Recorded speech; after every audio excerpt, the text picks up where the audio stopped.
өзіміздің жағдайлар, әдетімізді, ғұрпымызды қайтарып келу, тілімізді орнына кетіру, барлық тарихымызды орнына кетіру. Талай қаражат керек, талай қаражат адамдар керек. Жастарды даярлауымыз керек. Себебі біз бір өкіметтік жүйеден екінші өкіметтік жүйеге ауысып жатырмыз. Бұл енді үлкен ағаларымыз Совет үкіметінде 74 жыл өмір сүрген, бізде әрине бір мақсатта тәрбиелендік. Кей жағдайда түсініксіз болады. Дегенменен біз өзіміздің тарихымызды Қазақстанда, өзіміздің қан төккен аталарымызды, әкелерімізді, өзіміздің зиялыларымызды, олардың істеген еңбектерін еш уақытта біз жоққа шығарып, қара оймен бойламауымыз керек. Себебі әр ұрпақтың басынан шыққан өз қызметі болды. Әр ұрпақ өзінің жұмысын атқарды. Енді олардың істеген жұмысын қазір жамандап, ата-бабаларымызды, ағаларымызды күйе жағатып жүрген, онда біздің елдігіміз қайда. Әр ұрпақ бір-бірін жамандауға үйренбеу керек. Жастар болашаққа қарай. Болашақ дегеніміз мыналар дейтін. Бұның қазақ халқына ешқандай жаманшылығы жоқ. Оның бір сөзбен қарсы сөзбен айтқандағы болашақтың жағдайы әр адамға қайда еңбек істейді, өкімет істейді, жеке меншіктерде қызмет істейді, әлде бір басқа ұйымдарда қоғамдарда істейді, барлығына ерік. Өзінің тапқан табысын өзі пайдалану керек. Әрине өкіметке беретін қоғамдардың салығынан басқаның барлығын өзіне жасау керек. Сондықтан біздің жастар, қазақтың жастарын білмейді, дегенменен қазақ халқының көпшілігі ауылда тұрады. Қалаларда салынған көпшілігі жекеленген біз ауылда тұратын халыққа соның көп бөлшегінің үйін жағын ойлай қоямыз. Бұл менің. Ал енді басқаға келетін болсақ, осы елді білмейді. Халық болу, ел болу, ең алдымен өз халқымыздың қазақ халқы. Анау ақшаның жақын айтқан басқа да ұлдарымыздың айтқан сөзі сөйлеміміз қалдыратын салғылықтың қараңдар. Баяғыда автомашылығымыз болған кезде елдің ұлы билері Әбілқайыр ханды аттаған дұрыс. Әскердің қасын жинап, сол әскерді бастырады. Бүкіл қазақ халқының әскері жоңғарларға ойсырата соқтырды. Сол соққының аяғы баянды болмады, шекарадан өтіп, олар өзінің жеңісін пайдаланып, жоңғарлардың ордасын талқандай алмады. Неге? Өз халқымыздың ішінде бірлік болған. Лауазымда қаласып, ру болып, жүз болып, бүт шықтымыз шықтыдағы пайдаланылмай қалды. Одан бері қарай келетін болсақ, Кенесарының басқыншыларға қарсы шыққан күресі кезінде оны орыстардан көреміз, қырғыздардан көреміз. Шын мәнін айтып бергенде, өз қазағымыздың ішіндегі, әскердің ішіндегі бірлігі. Тарихымызда келек, мынау география жағына келек, тағдырымызға қарай келек, жерімізді қарайық қартадан. Мына ұлы орыс халқыменен тағдырымыз бір болып кеткен халықпыз. Қазақстандағы тұрып атқан екі этностың қазақпенен орыс негіз. Бұл халықпенен достық жасамасақ, бірге болмасақ, түбегейлі білекпенен бірді ғана жеңесің. Білімменен мыңды жеңесің. Сондықтан менің жүргізіп жатқан саясатым, мына солтүстіктің барлығын көршілес деп отырған ұлы Ресей мемлекетімен халқыменен сөз тауып, достастықпенен, түсіністікпенен өмір сүру керек. Оңтүстікте жатқан Орта Азиядағы ағайындарменен дос болу керек. Шығыста жатқан ұлы Қытайменен дос болу керек. Ешкімге біздің аларымыз береріміз жоқ. Бейбітшіл халықпыз. Жаңадан өркендеп болашағына қолын созып тұрған жас ұлтпыз біз. Бұл ұлттың энергиясының барлық әлі ішінде ұлт энергиясын көрсеткен жоқ. Сол энергияны қайда жұмсаймыз? Күреспен төбелеске, жік-жікке бөлуге Анау жаман тек қана қазақ жақсы, жеріміз тек қана қазақтікі деп қойсақ, ойлап қарасаңдар, басқа халық бір күні сол пәлеге жақындамау жағын ойламасақ, тағы да елдік болмайды. Қазақ халқының мүддесіне, болашағына тыныштық жарасады, сол керек. Ел арасындағы тыныштық. Сондықтан кейбір азаматтар бәлем партияда болдым, түгем партияда болдым, ананыкі жаман, тек қана қазақтың тілін төбелеп отырып барлығын үйрету керек деген мәселені қою керек. Қазақтың тілі мемлекеттік тіл болды. Біз ұрпақтарға өз тілімізді орнына келтіріп, одан ары қарай өркендетуіміз қажет. Бірақ та сол тілді көтереміз деп, басқа тілдің барлығы керегі жоқ десек, онда тек қана Қазақстанның шекарасында отырамыз да мақұлық болып қаламыз. Орыстың тілі арқылы қазақтың жастары елі дүниеге шықты. Біріккен ұлттар ұйымындағы 6 тілдің бірі, ол тілді тастауға болмайды, себебі біз басқа тілді білмейміз одан басқа. Сол тіл арқылы мәдениетке, ғылымға шықты. Ал енді соның барлығынан жұрдай болып ұмытып кететін болсақ, онда не болады? Сондықтан қазақтың тілін, мәдениетін, әдет-ғұрпын өркендете отырып, басқа тілге, басқа жұртқа тіл тигізбеуіміз керек. Әркімді өзіңдей көр. Өзіңді ойла. Өзіңе біреу не істегісі келмейтінін ойласаң, басқаға да соны ойла. Өзіңе жақпайтын мінезді, маған көрсетпесе екен біреуден деген мінезді басқаға да көрсет, жақсы мінезді. Сонда ғана ел боламыз. Қазақ халқының жас энергиясын біз демократия шырамыз. Барлық халықтың құқысын түгелдей, бірдей деп санайтын елміз. Ешкімге жәбір көрсетпейтін елміз десек, бізді дүние жүзі түсінеді. Дүние жүзінің ішінде қазақ халқына деген сый құрмет болады. Бүкіл жер шарында. Сондықтан айтайын деген екінші мәселем, бұл халықтардың дұрыстығын сақтау, дұрыс төбелес жасау қасиетін Алла бізді сақтасын деп жүрмін. Өзіміздің әдет-ғұрпымызда, салт санамызды орнына келтіру. Барлығымыз большевикпіз деп айғайды салып, талай салтымыздан арылып қалдық, мәдениетімізден арылып қалдық. Мынау дін мәселесі деген ол мәдениет мәселесі. Әр елдің жұрттың өз мәдениеті бар. Ислам діні бір мәдениет, христиан діні бір мәдениет, будданікі бір мәдениет, еврейлердікі бір мәдениет, жойыттердің барлығы да мәдениет, мәдениетке байланысты. Әр діннің өзінің адам баласына деген жақсылығы көп. Жаңа ақсақалдар айтып тұр ғой, имандылықты, жақсылықты жолдайтын деп. Мұсылман болу үшін әр адамға 5 шарт бар. 5 шарттың бәрі де адам баласының басына жақсылыққа шақыратын. Сол жағыменен жүретін болса. Мешіттердің барлығы жабылып қалды мінекей. Қайтадан рұқсат беріп аштырып жатырмыз барлығын. Алматыдан да мешіт салынып жатыр. Бұның жақсы жағы адамды жақсылыққа, имандылыққа, жәбір көргендерге көмектесуге, мүсәпірлерге көмектесуге, елдің бірлігіне, жақсылыққа баулайды. Жаманшылықтан аулақ бол дейді. Сондықтан бұл жағы дұрыс мәселе. Ал біз сол діннің дұрыс жолдарын түсінемей, дүмше молдалар ауылдарда көбейіп кетіп, неше түрлі бәлені исламның дінінде жоқ нәрсені өзімізге тауып алдық. Сондықтан білімді молдалардың сөзін тыңдау. Ойлап қараңыздар.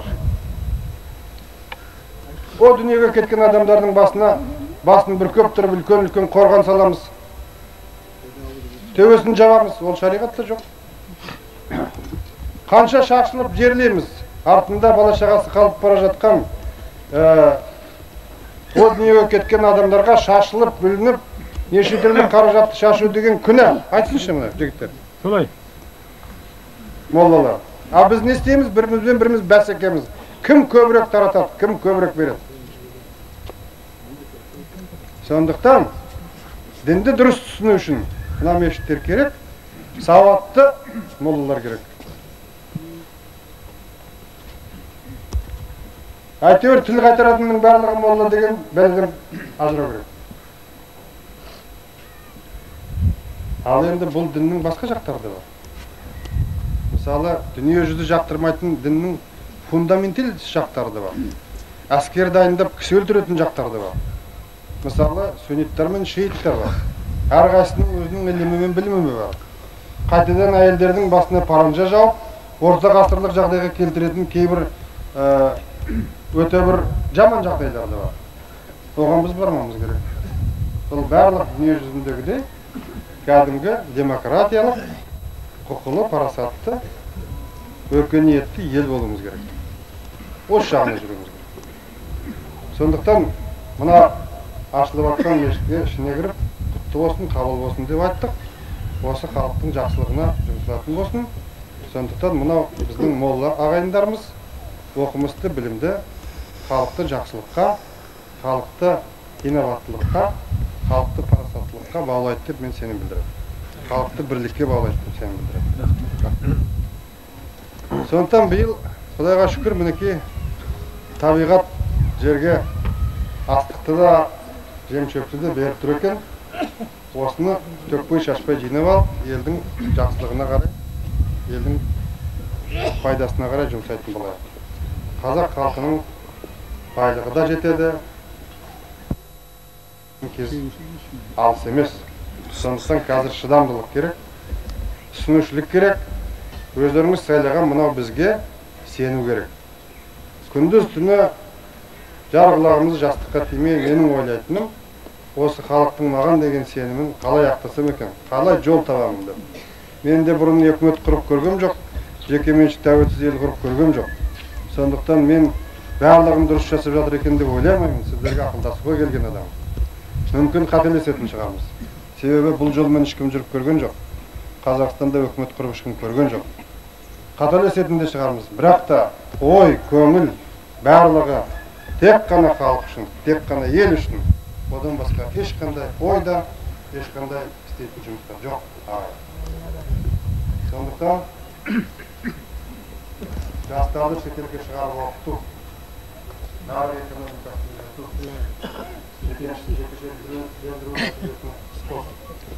жұмыс істеу. Жұмыс істемесек ел болып көтерілмейді. Әсіресе жастар үшін жақсы заман келе жатыр. Қай жерге барам дейді, қайда жұмыс істеймін дейді. Дүние жүзін шарқырып аралаймын деймін. Барлық мүмкіншілік туатын заман келеді. Барлық елдерден бізге деген жақсы көңіл мен жүрек бар. Сондықтан сол болашағымыз, ойлаған ойымыз баянды болсын. Сіздерге шын жүрегімнен мына жиналып тұрған қауымға рахметімді айтамын, көңіл бөліп, көрейін деп, естейін деп келгендеріңізге. Осы торғай өміріне, бүкіл Қазақстан халқына шын жүрегімнен бақытты болашақ, баянды өмір тілеймін. Көп рахмет сіздерге. Аман сау болыңыздар. Семьяларыңызға сәлем айтыңыздар. Жақсылық болсын әр үйде, әр жанұяда. Бала-шағаларымыздың қызығын көріп, немерелі шөберелі болып, бақытты ғұмыр сүріңіздер. Мына жалғыз мен бәрін атып кетті деп ойламаңыздар. Жанымда өзім тағайындаған Сергей Кулагин деген бір әкімім тұр, жақын екінші әкім тұр, Орал үшінші әкім тұр. Мынау Мұхамды өздеріңіз білесіздер, істеп кеткен осы кісілердің істеп жатқан қызметін барлықтарыңыз қолдап, арасына жік салмай, осылардың басшылығын қолдасаңыздар. Мен ана жақтан бұларды өзім-ақ бақылап қарап тұрамын, қисайып бара жатса түзейтін адам бар, саспаңыздар. Сондықтан қолдап тұрсаңыздар, меніңше қазіргі торғайда жасалып жатқан жұмыстың барлық игілікті, оның жемісін жақын арада тересіздер. Аман сау болыңыздар. Болдық қой? Болды, рахмет. Allah yolunuzu versin. Allah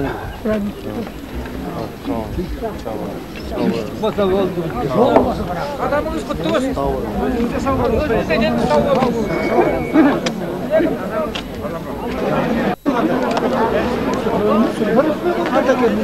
Temsilattan orunda otur ki. Saat sonra programımız iyi. Yavrusun o yüzden.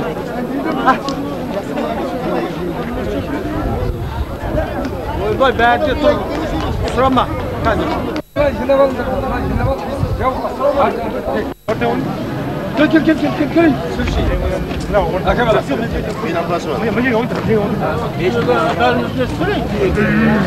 Gel.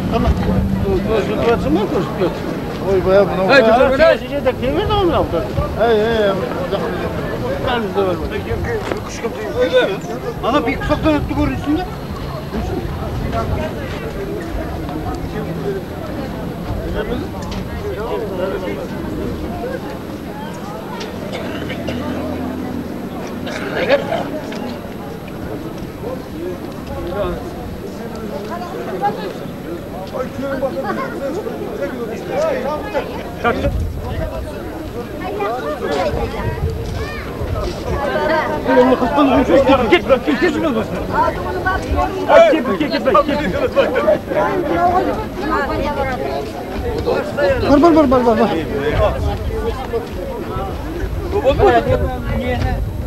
Şattık.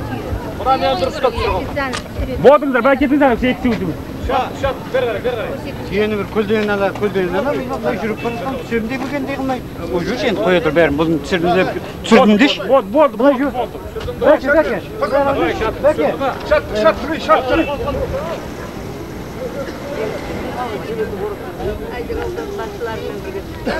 Ya doktor yumruğunuzu kurmuyor kaldı ona bak. Ana öyle gün boyu su havasını karışık. Şap tutturak. Allah dinle burada. Kamera kırgıdır.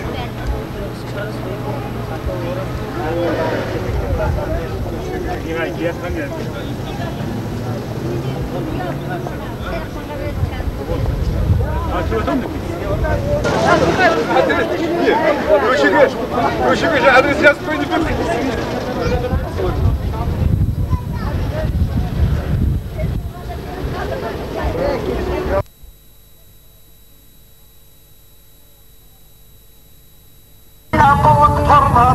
Orta yaşka girgindi, koңылтып кайгы орнады. Елуге келген жашың бар, көк сакал шашың бар. Камыт бар, кең екен түскен тұман жар деген. Шыққан күнде ашылар, ішің тауылды, асың қайта ол шашылар. Ебу балдар-ай, атабу балдар-ай, енді қайдан-ай көрей.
Хороший, правда? Вот так будет теперь. Назад, погода хорошая была. Нет, Время как раз.